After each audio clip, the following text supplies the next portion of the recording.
To our first story breaking, we have some of the latest inflation data just crossing. The forecast coming in for this was it to be at 3.6% for the month of October. Last month was 3.8%, and it has indeed come in with expectations, 3.6% for the month of October.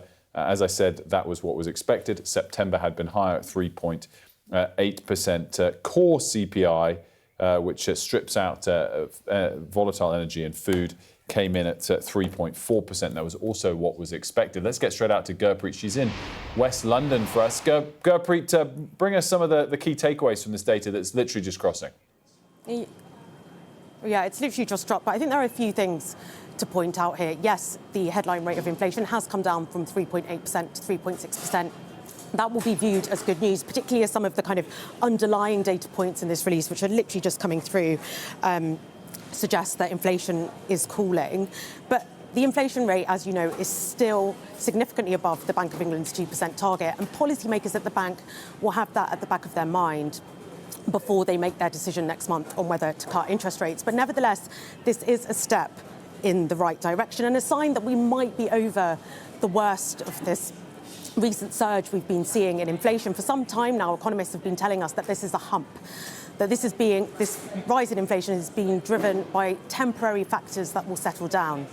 Things like higher utility bills, so energy bills, council tax, also regulated bus fares and rail fares, things like that, as well as food. I'm in a supermarket, as you can see around me. We know that food prices have been rising considerably. We've been on quite a journey with food prices after the pandemic. You might remember the cost of living crisis, where food prices went up considerably after the war in Ukraine. And particularly since March, they've been rising consistently. And to a large extent, that's been driven by the Chancellor's own policy on national insurance contribution increases. Supermarkets have been passing that on to consumers. We've had data released today which shows that food and non-alcoholic beverages was up 4.9%. That was up from 4.5%. So food prices are still rising considerably in the economy, and policymakers will be nervous about food prices. And the reason they're nervous about food prices is because of all the types of inflation. Food is the one that you look around and you go, oh, wow, prices really are rising around me. And when people feel like prices are rising, then they go to their bosses and they ask for pay rises.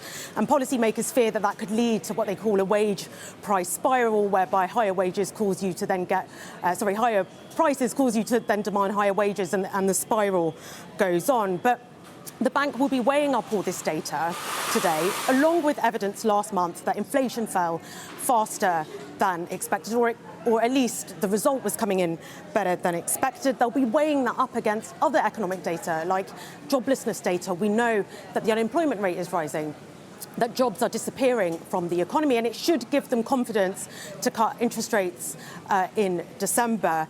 Going into this, financial markets, they put bets on whether they think the bank will cut interest rates. They put those odds at 80%.